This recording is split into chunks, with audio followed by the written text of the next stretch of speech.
And welcome to another video, and this is my May wrap up, and I managed to finish 8 books this month.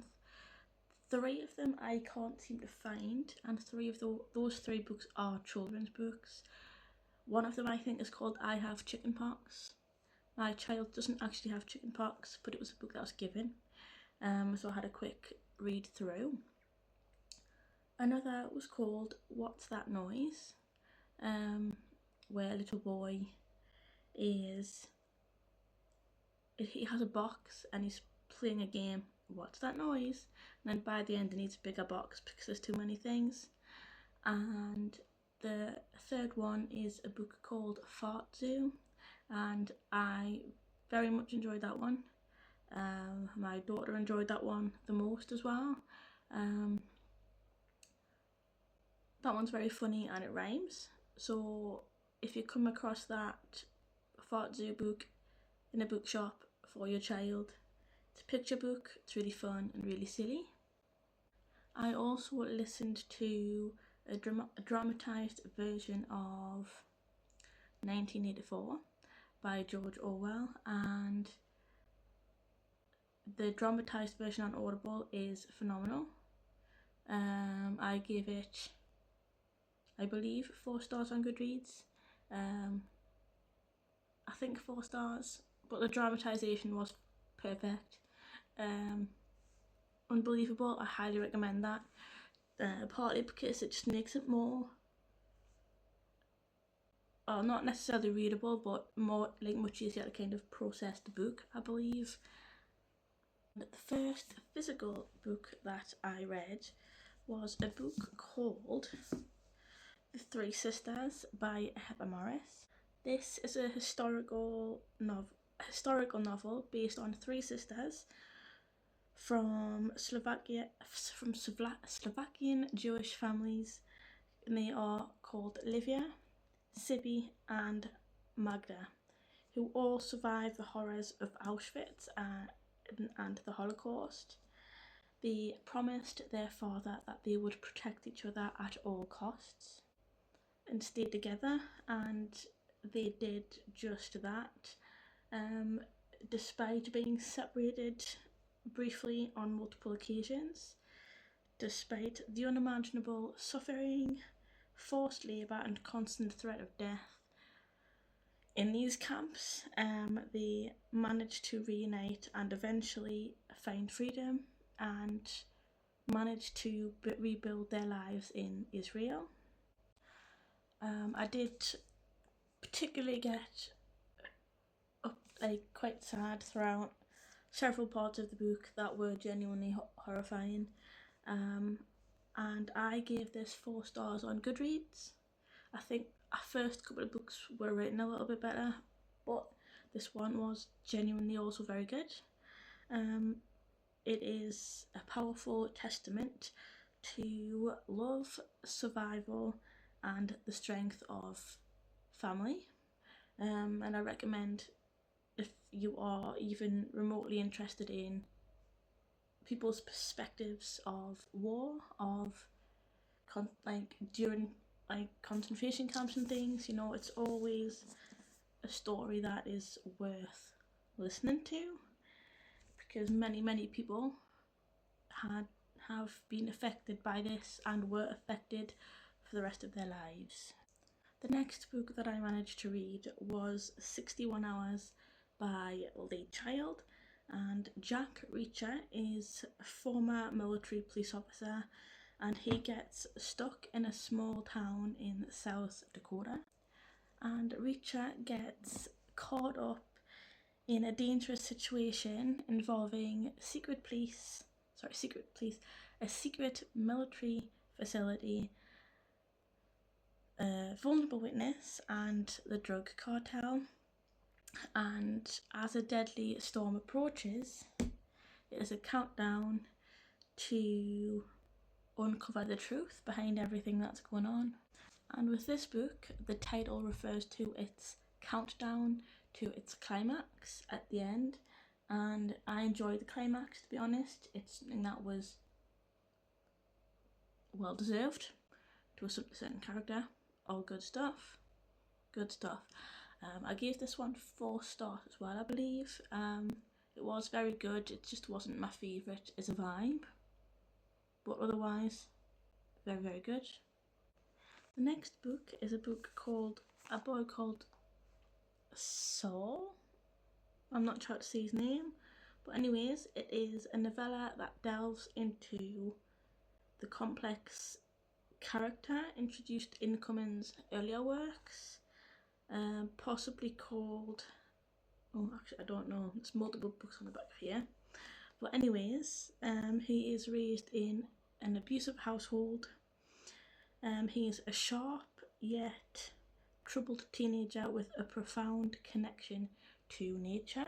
His life changes forever when he stumbles upon a graveyard near his Essex home. This discovery then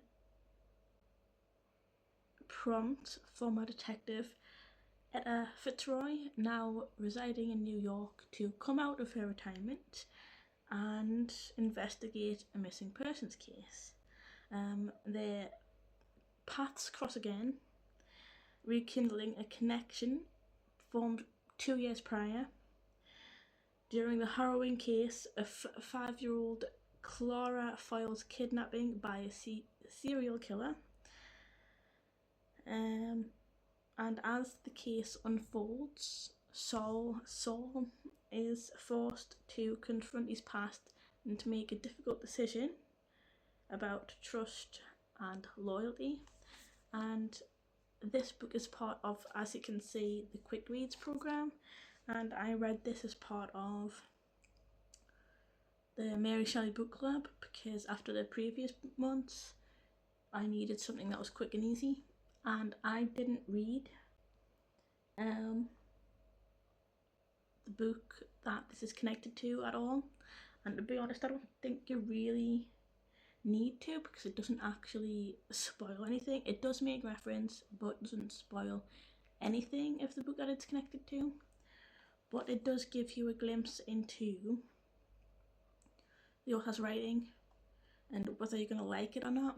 And so far, having read this, I did enjoy what I read, and it has made me realise that maybe it is worth having a peek at some of her other work.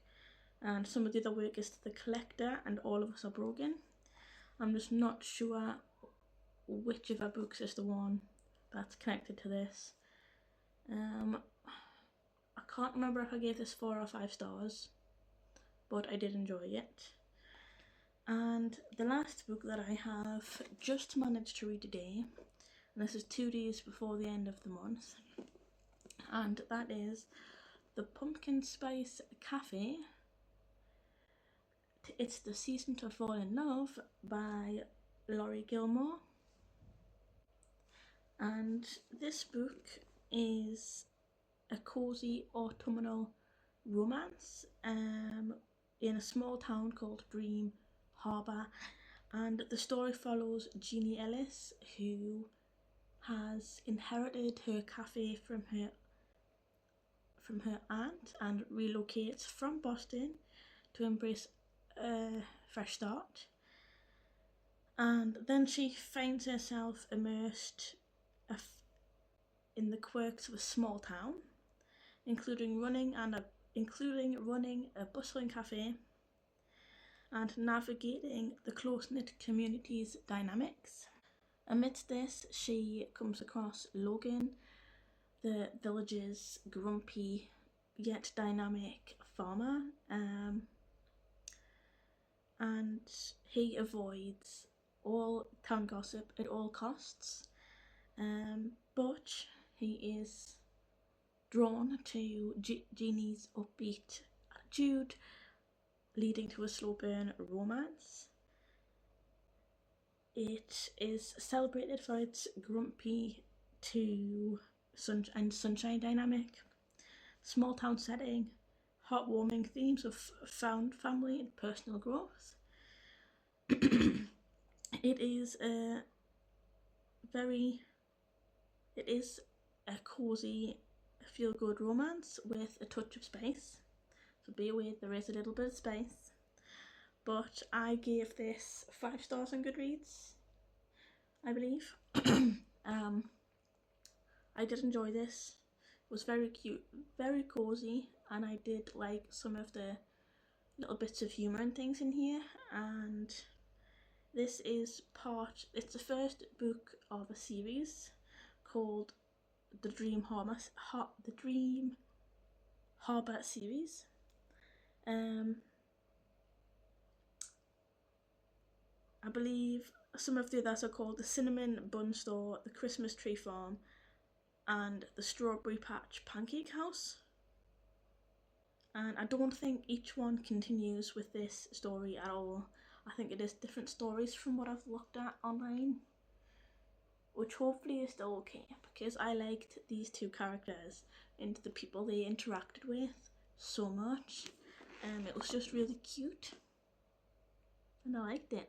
Sometimes I like a bit of cute, regardless of space. I don't really care for the space, but I like a bit of cute relationships just starting.